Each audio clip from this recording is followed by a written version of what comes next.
earlier this year, a Chinese spy balloon was shot down off the coast of my home state of South Carolina. Since the Roswell incident in 1947, many Americans have wondered about the dangers of unknown objects crisscrossing our skies, whether these are UAPs or weather phenomena, advanced technology from American, allied, or enemy forces, or something more out of this world. So my first question, I have several questions, and if we can just be quick on these first two, I'm going to ask each of you the same question, and then I'll get to each of you individually. The first one, when you reported your experiences with a UAP, did any of you face any repercussions with your superiors, yes or no? No. No. I've actually never seen anything personally, believe it or not. So. All right. And then do you believe there's an active disinformation campaign within our government to deny existence of UAPs, yes or no? I don't have an answer to that. As previously stated publicly, yes.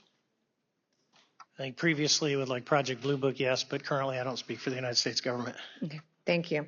I have a few questions for Mr. Graves. What percentage of UAP sightings, in your belief, go unreported by our pilots? This is an approximation based off of my personal experience speaking with a number of pilots, but I would estimate we're somewhere near 5% reporting perhaps. So like 95% basically don't report seeing UAPs. That's just my personal estimate.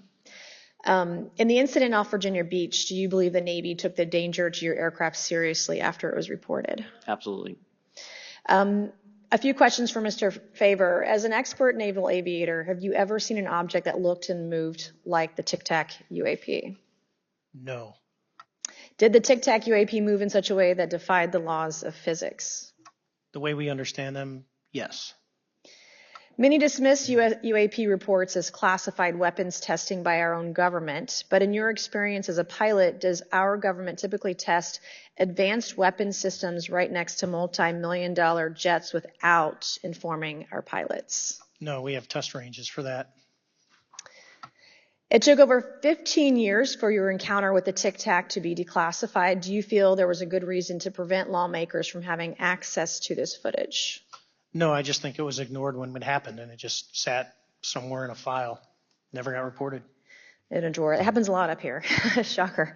Mr. Gresh, a couple of questions for you too, sir, this morning. What percentage of UAPs do you feel are adequately investigated by the U.S. government, of the 5% that are reported? I can only speak for my personal leadership over at NGA. I tried to look at every report that came through that I could triage. So. Do you believe that officials at the highest levels of our national security apparatus have unlawfully withheld information from Congress and subverted our oversight authority? There are certain elected leaders that had more information that I'm not sure what they've shared with certain Gang of Eight members or et cetera, but certainly I would not be surprised. Okay. You've stated that the government is in possession of potentially non-human spacecraft. Based on your experience and extensive conversations with experts, do you believe our government has made contact with intelligent extraterrestrials? Something I can't discuss in public setting. Okay, I can't ask when you think this occurred. If you believe we have crashed craft, stated earlier, do we have the bodies of the pilots who piloted this craft? As I've stated publicly already in my News Nation interview, biologics came with some of these recoveries. Yeah. Were they, I guess, human or non-human biologics? Non-human, and that was the assessment of people with direct knowledge on the program I talked to that are currently still on the program. And was this documentary evidence, this video, photos, eyewitness? Like, how would that be determined? The specific documentation I would have to talk to you in a skiff about. Gotcha. Yeah. Okay.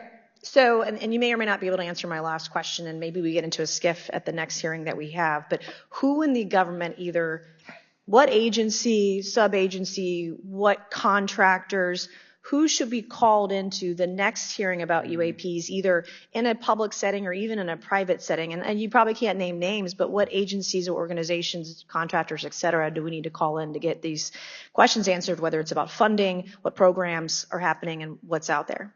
I can give you a specific cooperative and hostile witness list of specific individuals that were in those. And how soon can we get that list? I'm happy to provide that to you after the hearing. Super. Thank you. And I yield back.